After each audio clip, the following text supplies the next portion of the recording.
It's early morning at the health clinic in the remote Aboriginal community of Vanuruku, Groote Island.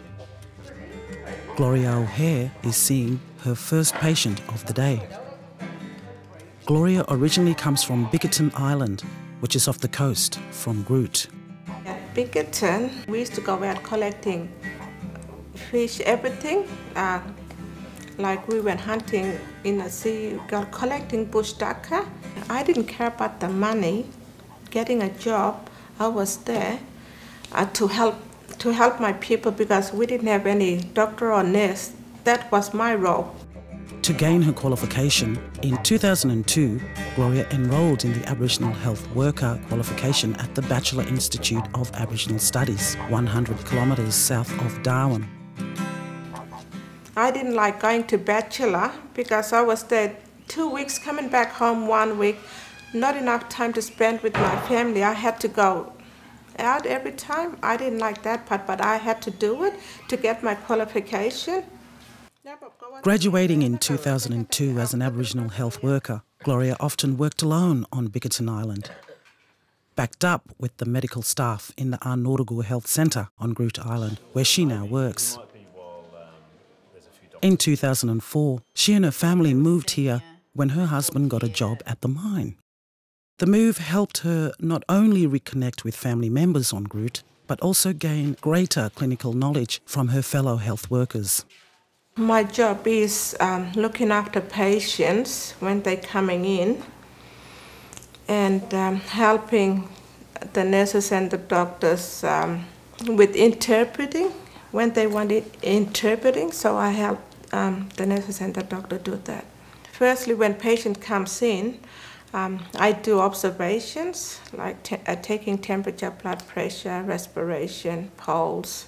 After examining patient, I write it down. I find out what's happening with the patients and then look up in the CAPA manual and then treat patients. And if they need more treatments, I transfer them to see the doctor. Gloria's interest in helping others through her knowledge of health has continued to grow over time.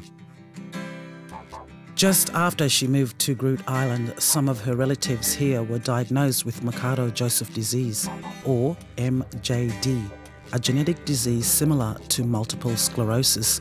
It slowly affects the working of many of the nerves in the body, causing paralysis and death.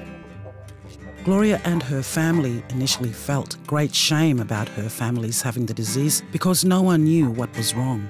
It used to cause shame for me and it was scary for me because all my family had it and I thought I was going to have it and I was too shy. Shame and yeah. I didn't want to talk about MJD to anyone else. I kept it to myself, and I didn't want to ask anyone or talk to anyone. I just kept it to myself until being a health worker, I started asking questions. Gloria's aunt, Gayangwa Lalara, is a qualified community service worker and educator. In the last few years, she has helped people to understand what happens to their body during this illness and what they can do to help themselves. I'm the only one that in my family, sir. And Mom. And my other sister, Gwen. We're the only one. And one died. Yeah, one died. She was the other strong one, but she died of other disease, yeah. Simone McGrath is a newcomer to the island. As an occupational therapist, she's employed by the MJD Foundation to work with the local community, helping them deal with the challenges of the disease. Yeah, MJD has a huge impact on the community as a whole, so Anurugu itself, but also on the wider community, so the all of sort of Groote Island, but also the East Arnhem region. And I guess it starts right back at that individual level, so within each house, you know, there's someone affected or someone caring for someone with MJD, to the extent where there could be 3 different generations affected, and a couple of different people in each generation.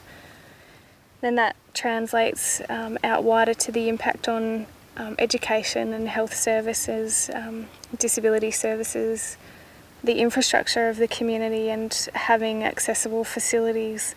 So yeah, it has a really wide, very hard-hitting impact on communities.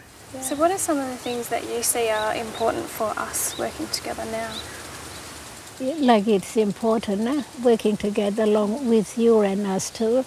It's important because you are pointing out about us, that everything that you want to know, and us too, feeding, and you feed us back. Both ways. Yeah. Good. I can't do my job without you guys. Yes, it's hard. But it's really good, feeding each other back.